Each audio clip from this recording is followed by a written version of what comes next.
Hello, cuties. Welcome to the quest board. This is Kim. I build tabletop game terrain, paint minis, and tell stories. This build and story are part of both the Dungeon Jam October prompt, Trick or Trouble, and the Scarecrow Challenge at Karl Makes Stuff. I especially want to thank Karl for collaborating with me for the Dungeon Jam prompt. He is the author of the Easy D6 Four Horsemen setting and several adventures on Drive-Thru RPG. He developed an adventure called Troubled Nights that he is offering as a free PDF. I was one of his test players and I highly recommend it for spooky action. Check the link below to his video and to the Dungeon Jam playlist. Troubled Nights features a creature called an Alp. Don't worry, no spoilers for Karl's adventure. I decided to use one such entity and some of its lore for this story as a catalyst for the adventuring origin of one of my current characters. At harvest-tide, the veil is thin. Things that travel between worlds are stronger and more determined. Woe to the cursed who do not find a helping hand. Anyway, please like, subscribe, comment, and enjoy.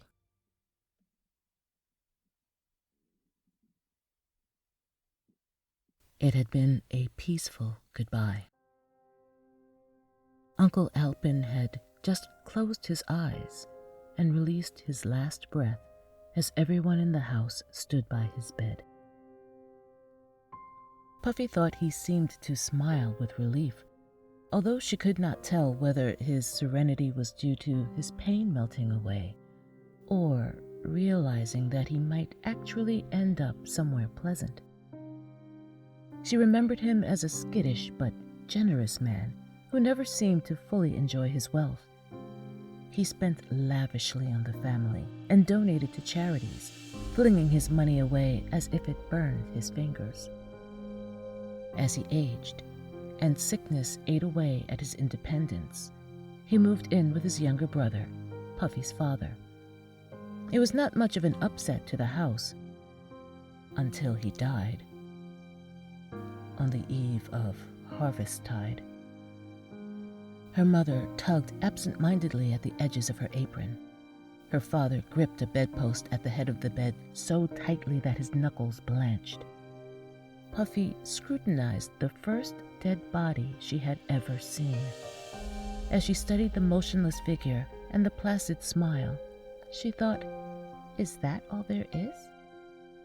She leaned forward, just a bit closer, and for a moment she thought she saw movement under his eyelids. "Get away!" shouted her father. "Get out!" As if she were shot from a sling, her mother dashed toward Puffy and her brother. She grabbed a wrist in each of her hands, and with a fluidity and force that Puffy had never seen from her before, flung them both out of the bedroom and into the hall. "Stay out! Go downstairs," their mother ordered, not seeming to care that they both had stumbled and fell into the carpeted hall. She swept back into the room, and they heard her hiss at their father through her teeth. "Why did he have to die on the eve of harvest-tide? The ground will not hold him." The door slammed so hard that Puffy's eyes shut at the rush of air that hit her face, and the muffled crack echoed for several seconds. Apparently, that was not all there was. Puffy entertained her brother with baking spirit cakes and decorating the house with candles and wreaths and garlands of grain, fruit, and stalks. They even made a few dolls of husks and pine needles. She cooked a simple stew of rabbit and root vegetables and showed her brother how to bake rolls. Every hour or so, mother or father would check in on them. They'd smile and tell them everything was all right. They were just preparing Uncle Alpin. For what, they did not say. They all had dined together. Both parents praised their children for their maturity and their skills in decorating and cooking. Although they tried to be interested in the mundane household events and preparations, Puffy could tell they both wanted to get back to whatever task they had begun upstairs. "Children," said Father, "your mother and I are going to move Uncle Alpin to the cellar tonight. It's cooler there, and it will be easier to prepare him. We'll call for the undertaker after harvest-tide is over and all the seasonal activity calms down. Just stay in your rooms and don't worry about any banging or strange sounds tonight." Puffy and her brother looked at each other across the table. "I mean it," said Father. "I do not want to see either of you outside your rooms tonight. Am I clear?" They both jumped as their father uncharacteristically slammed his hand on the table. The look on their mother's face was just as resolute and stern. Both of them nodded. As Puffy read a bedtime story to her brother, he asked, "Is this what happens when you die?" In her brother's eyes, she was almost as old as their parents. "I don't know," she said. "I've never seen people die before." "It's weird," he said. "Yes, it is." At the end of the story, she kissed his forehead and reminded him, "Remember to stay inside tonight." "You too," he said dreamily. Puffy chuckled at the reprimand. She'd had a full day, and she was too tired to sneak around the house tonight. She doubted she would even be able to get out of bed in the morning. The full circle of stark, white moon seemed muted and hazy. It struggled to shine, as if submerged in the icy waters of a vast, murky lake. She stood before the harvested grain field, wondering why she had come out here in the middle of the night. Gooseflesh butted on her arms and shoulders, and she shivered and rubbed them. "In my night clothes," she wondered to herself. She shifted from foot to foot to create more warmth, then paused as she felt the cold, dewy soil press between her toes. She looked down. "In my bare feet?" Something rustled quietly off to her right, just inside the first rows of dried stalks. That was it. She was playing hide and seek.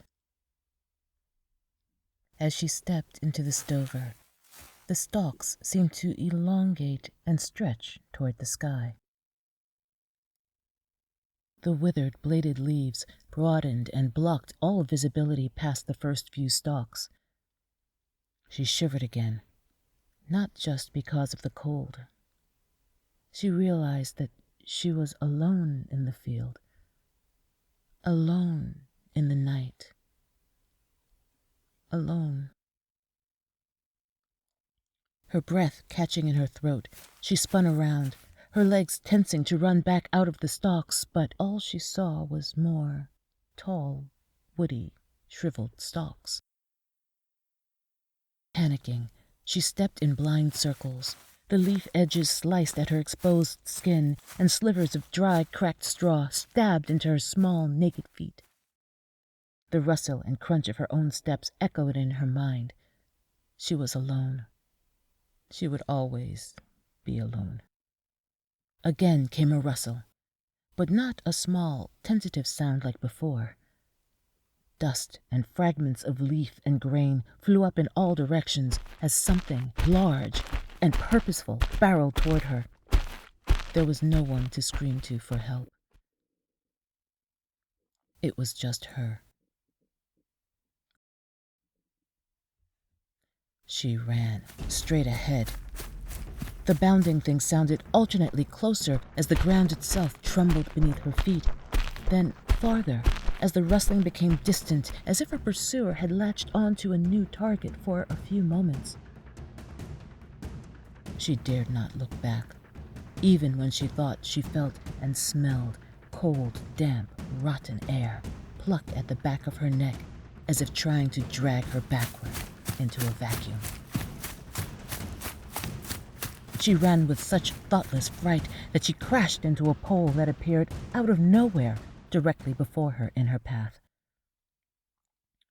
Dazed, she looked up to see a ragged, hulking figure suspended from two perpendicular, rough beams. She heard her pursuer pause, then vault in her direction. In the fading moonlight, she could see that the figure above her was a scarecrow. It wore tattered and patched clothing like a masker, like she now did. The ground shook as the thing that hunted her closed in. Shoots, straw, and spikes of crops poked out of the figure's clothing at the cuffs and closures, just like they did now from hers. The figure's eyes erupted into red flame, and it turned its head toward the direction from which the thing that chased her charged, gaining speed.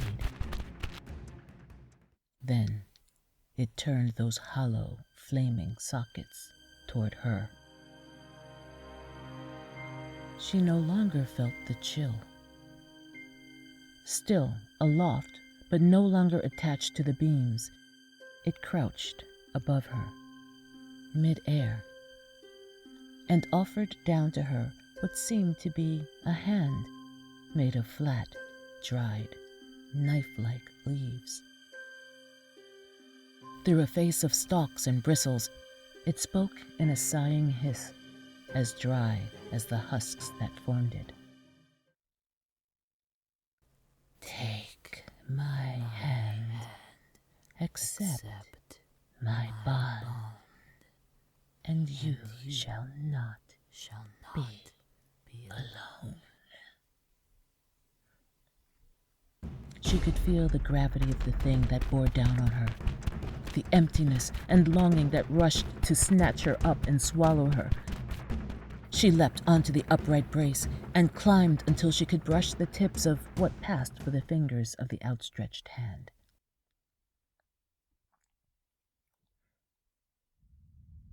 Puffy heard the sounds of her mother puttering around the kitchen downstairs, rhythmic scrapes and taps of metal against metal, the squeal of chairs, the squeak of the cabinets. Automatically, her body acted to take a deep breath, as it always did when she awoke. But no air rushed into her from her mouth or nose. Her eyes flew open, but she could see nothing in the slowly receding shadows of gray and black in her bedroom. She felt her ribs compress under a weight that felt like the heel of some great hand pressing into thrown clay. She opened her mouth to allow air to pass through her convulsing, tightening throat, but she continued to only heave as her abdomen contracted uselessly. It was as if her body was trying to turn itself inside out to get air into her deflated lungs. She felt the muscles in her arms, wrists, and then fingers strain to reach up to grab at her throat and mouth to find and dislodge anything that might have somehow covered her lips or constricted her neck. But her hands remained on the bed beside her. They trembled and jerked pointlessly beneath the bedclothes, like insects pinned into a display box, while still alive. Her abdomen contracted again to raise her up to a sitting position or even roll her off the bed onto the floor, but she remained pinioned, immobilized, stuck. As each muscle, in turn, quivered and trembled in response to the crisis. A halo of black nibbled inward from the edges of her vision. What is happening? Am I dying? She thought. A rhythmic thudding sounded in her ears. At first, she thought it was her own heart beating harder as it struggled. Then she realized it was a slow, tentative. Puffy, dear, her mother called. "Wake up! Breakfast is almost ready." Puffy felt tears seep from the corners of her eyes and streak her cheeks. A silent goodbye echoed in her mind.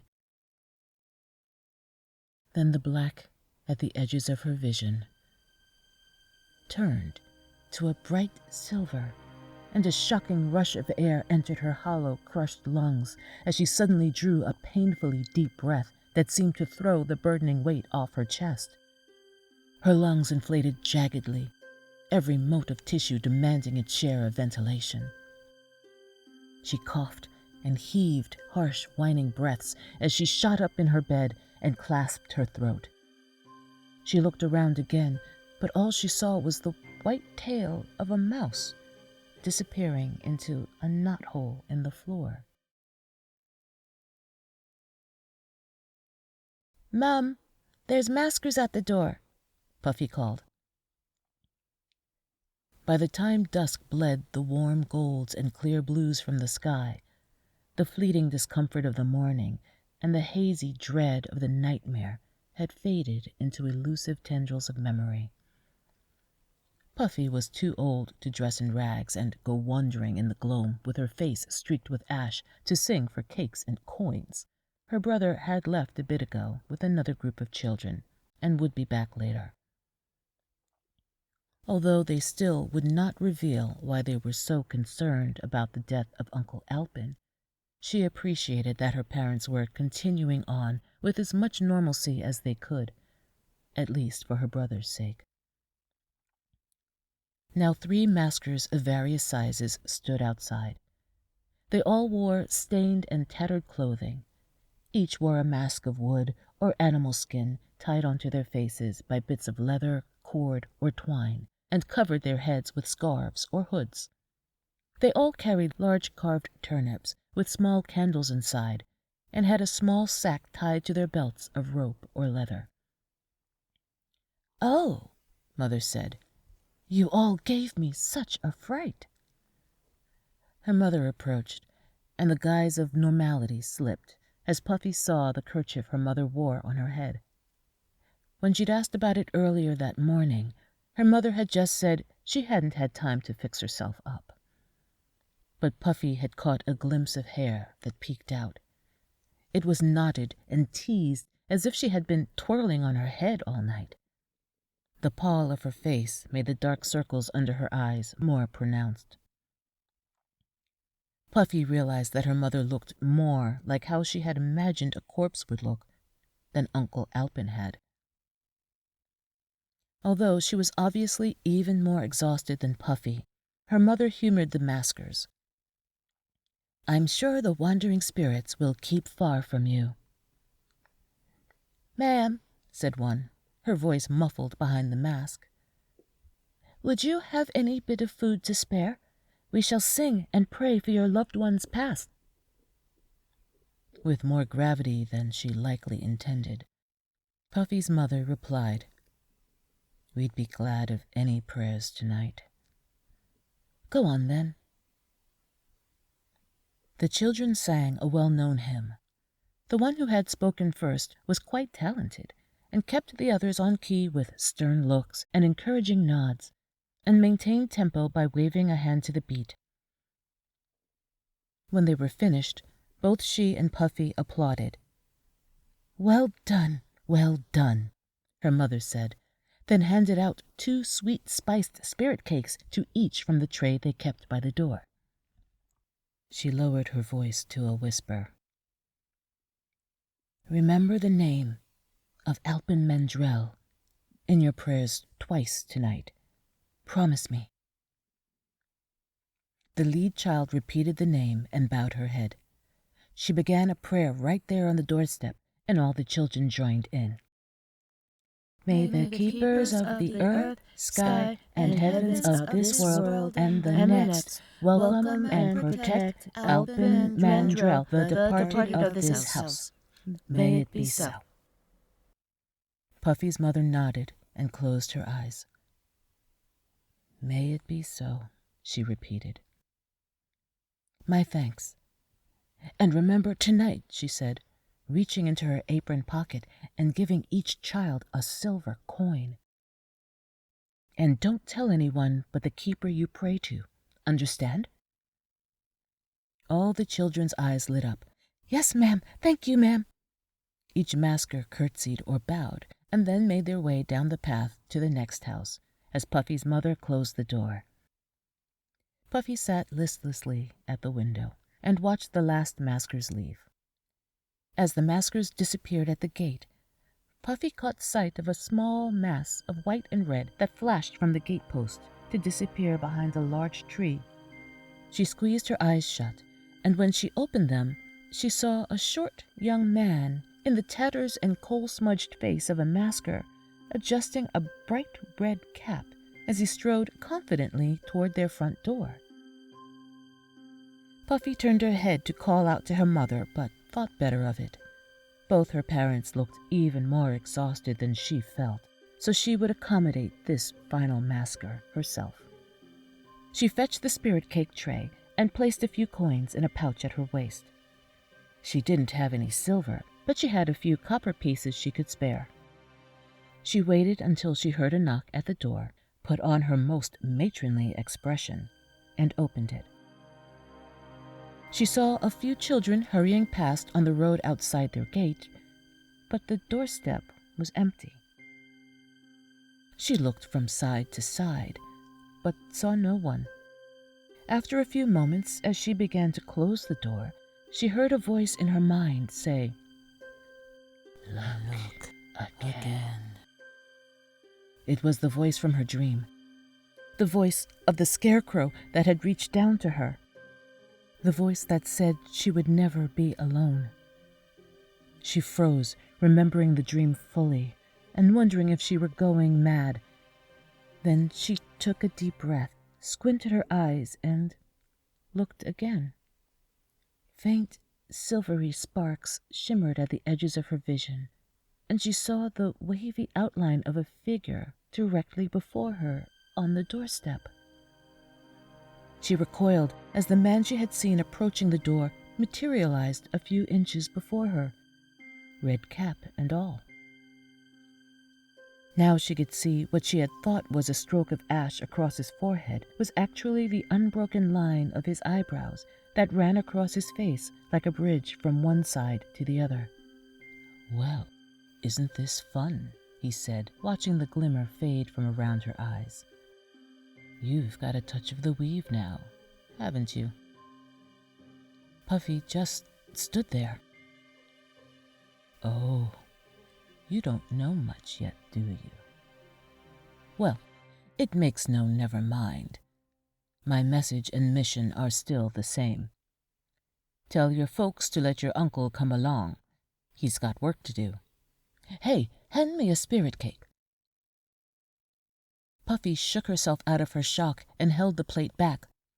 "These are for maskers offering prayers and songs and such." The man doubled over with laughter. "Well," he said, reaching for his cap, "I had to hold on to my hat for that one. I don't have a prayer for old Alpin, but I did do my trick already. You and those sorceress eyes just ruined it." He held his hand out expectantly.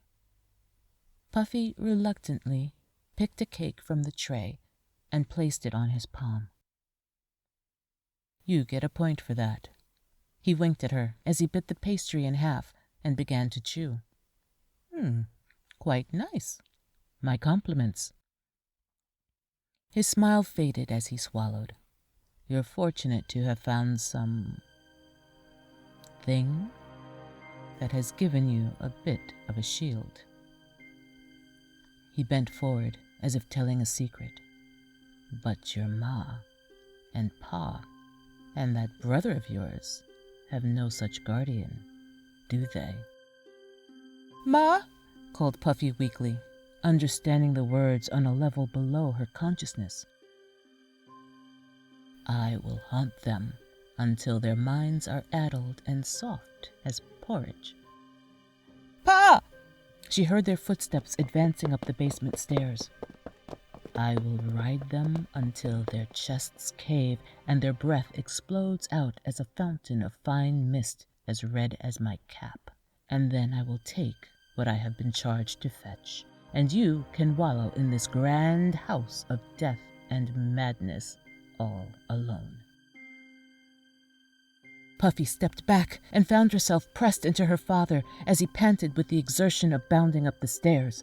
She looked up into his face with relief as he examined the doorway, his exhausted, sunken eyes darting to find the threat to his daughter.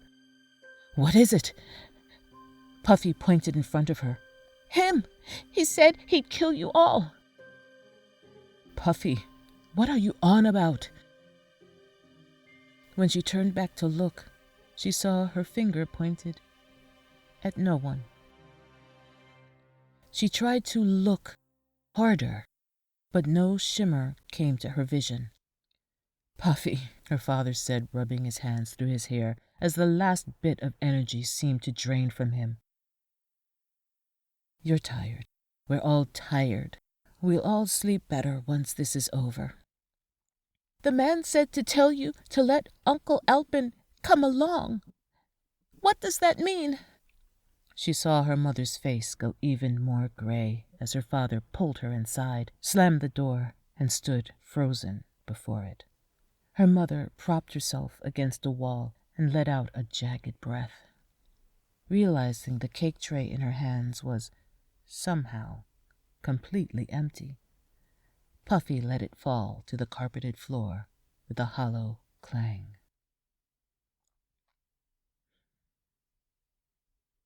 She had been ordered to stay in her room again, but she was not a child anymore. She dressed fully and snuck out into the corridor. Her mother's moans and her brother's whimpers seeped into the hall and fueled her resolve. She carefully snuck down the stairs, avoiding the boards that creaked the most, until she stood before the cellar door.